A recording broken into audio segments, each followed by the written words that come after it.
Alors dis-moi Anne-France, quel retour te font tes clients qui ont mis en place des entretiens de retour d'absence ou des entretiens de réaccueil comme on les appelle parfois?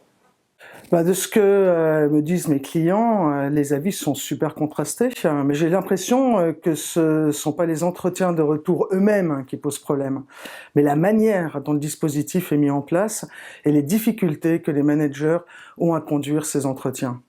D'accord, je partage ton point de vue. Alors depuis une dizaine d'années, il y a un grand nombre d'entreprises qui ont fait le choix de mettre en place des entretiens de retour. Bon, elles pensaient souvent que c'était la solution miracle, mais les managers n'y sont pas toujours bien préparés, hein. L'information sur ce dispositif ne leur a pas été faite correctement, et puis surtout, ça a été généralement considéré comme une corvée supplémentaire pour eux. Alors, avoir un entretien avec une personne qui a été absente, parfois pour des raisons considérées comme confidentielles, ça apparaît comme un face-à-face délicat pour les managers. Nous aurons l'occasion de revenir sur l'accompagnement des managers, hein, mais il est évident que c'est une des conditions de réussite quand on met en place des entretiens de retour. Pour revenir à la question de l'efficacité du dispositif, hein, j'y vois plusieurs intérêts, hein. D'abord, soigner l'accueil d'une personne qui a été absente est souvent l'occasion de lui montrer de la considération.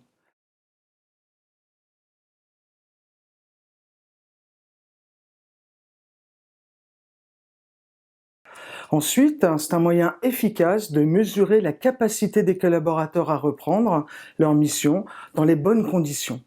Et enfin, c'est une preuve de vigilance de la part de l'organisation à travers cette reprise de contact, hein, du manager. En effet, il n'y a rien de pire que les absences qui passent inaperçues et qui amènent les collaborateurs à penser qu'être présent ou être absent n'a aucune importance puisque personne ne voit rien et que personne ne dit rien.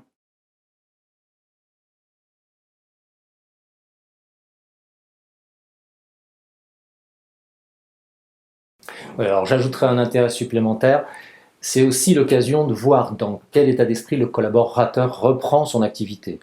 Mesurer la manière dont la personne vit son retour est fondamental. Le plus souvent, les collaborateurs sont contents de reprendre, hein. C'est l'occasion pour eux de renouer avec le collectif de travail et de retrouver du sens après une période de maladie ou d'immobilité qui a pu leur paraître difficile. Mais il arrive que cette reprise présente des difficultés. Il n'est pas rare, hein, que dans le cas où l'absence a été longue, l'inquiétude soit forte sur la capacité de gérer les activités plus ou moins complexes. Et la Caisse nationale d'assurance maladie estime d'ailleurs qu'un tiers des rechutes après un arrêt long est due à une mauvaise réintégration dans l'activité professionnelle.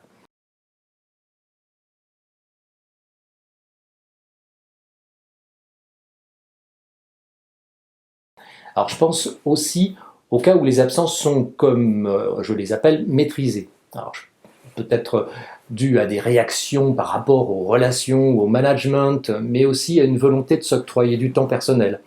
Bon, on les appelle parfois les absences de confort. Là aussi, l'entretien de retour est l'occasion d'apprécier l'évolution du comportement du collaborateur. Ce que tu es en train de dire, Pascal, c'est qu'il y a plusieurs formes d'entretien de retour. Car on ne va pas poser les mêmes questions et avoir la même posture avec un collaborateur pour qui le retour au travail est une opportunité et à un autre qui doute de sa capacité de reprendre correctement son activité. Ou encore un dernier qu'on soupçonne d'avoir organisé son absence. Exactement. On parle généralement d'entretien de retour au singulier, mais on devrait parler d'entretien de retour au pluriel. Il y a plusieurs types d'entretiens, hein. Ils ne se conduisent pas de la même manière et ils peuvent être plus ou moins délicats à conduire, selon l'objectif que l'on donne. Oui, je vois. Revenons sur la question de l'efficacité de ces entretiens. On voit bien que ces entretiens garantissent une reprise dans de bonnes conditions ou sur de nouvelles bases de comportement. Il faut avoir anticipé la situation, avoir préparé l'entretien en conséquence. Car si le type d'accueil et si les questions ne sont pas les mêmes, il va de soi que le manager devra l'avoir préparé. Cette préparation est nécessaire, mais pas suffisante, hein, car au terme de l'entretien, il se dégage souvent un besoin de plan d'action. Dans le cas des entretiens que tu appelles les entretiens de soutien, il est évident que le plan d'accompagnement doit être clair et précis. Il faudra peut-être même l'écrire. Ah, Anne-France, ça ne s'improvise pas. Et c'est d'ailleurs pour ça que beaucoup de managers qui ne mesurent pas l'enjeu pour l'entreprise, comme pour la cohésion de leur équipe, même ces entretiens comme une formalité, tout simplement. Si je résume, nous pourrions dire que les entretiens de retour sont un dispositif efficace, mais pour qu'ils le soient, il faut avoir informé et formé les managers, les soutenir dans la démarche et surtout leur avoir fait partager l'enjeu qu'il y a à soigner la conduite de ces entretiens de retour. Exactement.